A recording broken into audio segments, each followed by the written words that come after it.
as you know, Apple is known for their, they tend to put a lot of premium on secrecy, so they're renowned for that. And unfortunately, one or the other, the news was leaked out, I think, starting from local press reports and also major, media outlets on a global basis. So I think Apple was probably not happy because of that. And from Hyundai's perspective and Kia's perspective, I mean, there could have been a bit of a conflict of interest because they don't really want to just become a subcontractor of Apple. I mean, I think, they were looking to sort of gain from Apple's strong capabilities in softwares, like M1 chips and etc. So I think that's probably, in my view, the reason why this deal may not have gone through. But they can always revisit, the deal because as you mentioned earlier on, Hyundai did say that they're still in talks with multiple makers on a global basis. So I wouldn't say that this is the end of it. I would say it's a temporary halt, if you like, for the negotiation between the two groups.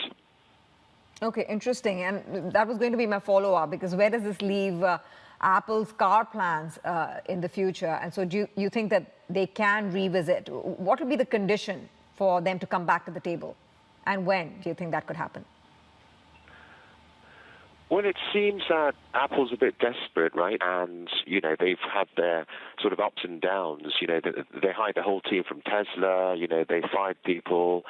They've acquired an autonomous, driving startup, etc. So, I mean, if they were to produce a car from 2024, and if they're going to have the sort of, prototype out next year, I would probably think in the second half they will have to start collaborating with a few auto OEMs on a global basis. So I would say, possibly in the second half would be the right timing because it usually takes, at least a few months, to come out with something concrete. So I would say this is not the end of the discussion, but this could always sort of resurface, if you like, in the second half or latest, I think, early next year. 안녕하세요, 여러분. 윤아나입니다. 오늘 보신 인터뷰 내용을 요약하자면 이건 일시적인 협상 중단이며 올 하반기 안에는 애플이 자동차 회사와의 협업을 성사시킬 가능성이 있다. 인데요. 여기서 가장 중요한 건 애플이 지금 마음이 급하다는 것, 그리고 2024년까지 전기차를 선보이기 위해서는 내년에 기본적인 프로토타입을 내놔야 한다는 점, 그러기 위해서는 올 하반기까지는 반드시 협상 테이블에 앉을 것이라는 게 중요 포인트였습니다. 또 저번 영상에서도 보신 것처럼 미국에서는 애플이 현대 기아보다 월등한 기업이라고 말하고 있지만 지금 상황으로 봤을 때는 애플이 현대차를 상대로 100% 원하는 협상을 하기에는 좀 힘들었을 것 같은데요. 현대차와 기아차도 수년의 연구와 실험을 통해서 개발한 전기차 플랫폼인데 애플 로고를 받고 애플의 하청업체가 된다는 게 그리 좋은 조건은 아닐 뿐더러 지금까지의 현대차와 앞으로의 현대차는 자동차 시장에서 완전히 다른 브랜드 이미지를 갖출 수 있는 전망이 보여지기 때문에 현대차 또한 상대 기업이 그 누구라도 쉽게 협상을 할 것 같지는 않아 보입니다. 현대차 입장에서도 애플의 협업이 단순한 콜라보가 아닌 앞으로 기업의 미래가 달린 누가 세계적인 시장을 이끌어갈 것이냐가 결정되는 시기이잖아요. 그리고 지금 미국의 테슬라, 중국의 니오, 한국의 현대차까지 전기차 시장을 앞서가고 있는 와중에 애플은 완성형 전기차를 갖고 있는 회사들과 빠른 협업을 통해 전기차 시장에 뛰어들고 싶어 할 겁니다. 그동안 애플은 나름대로 2015년부터 실리콘밸리에서 자율주행 전기차 타이탄이라는 프로젝트를 시도해왔고 정말 많은 인력을 고용해 팀을 꾸려나가왔지만 지속적인 실패로 팀원들과 직원 대부분이 해고되거나 회사를 떠나갔기에 시간을 흘렀는데 발전이 부진했던 애플 측에서도 마음이 굉장히 급할 수 있어요. 그동안 타이탄이라는 프로젝트가 얼마큼 진행됐는지 정확히 100% 공개되지 않아서 그 누구도 자세히는 모르지만 지속적인 실패를 하고 있었다는 루머는 늘 있었습니다.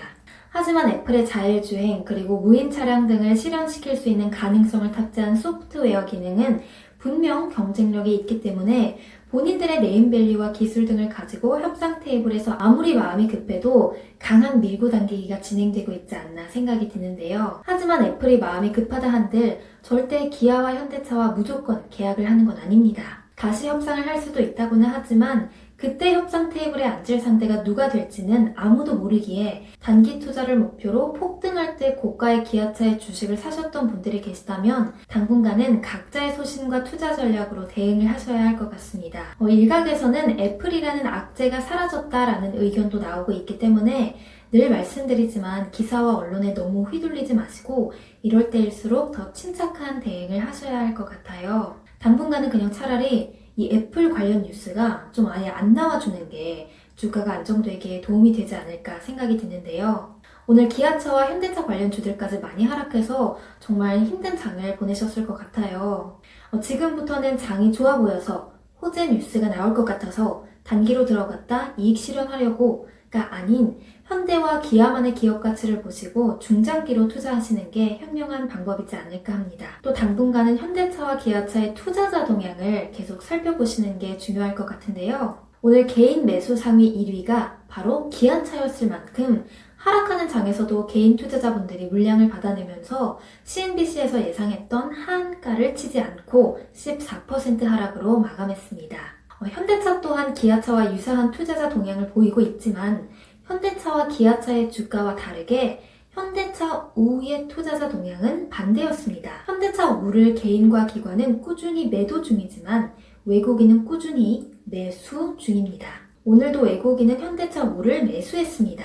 아직 보통주와 현대차 우 주식의 갭 차이가 좀 있어서 본주 대비 저평가 주식이라 판단하고 외국인이 지속적인 매수세를 보이는 게 아닌가 생각을 해보고요. 너무 성급한 대응보다는 투자자 동향, 기업의 가치, 미래 발전 가능성 등 주의를 보다 더 찬찬히 살피면서 슬기로운 투자하시길 늘 바랍니다. 제 영상을 시청하시는 구독자 여러분들은 모두 성투하시길 바랍니다. 그럼 저는 다음 영상으로 돌아오겠습니다.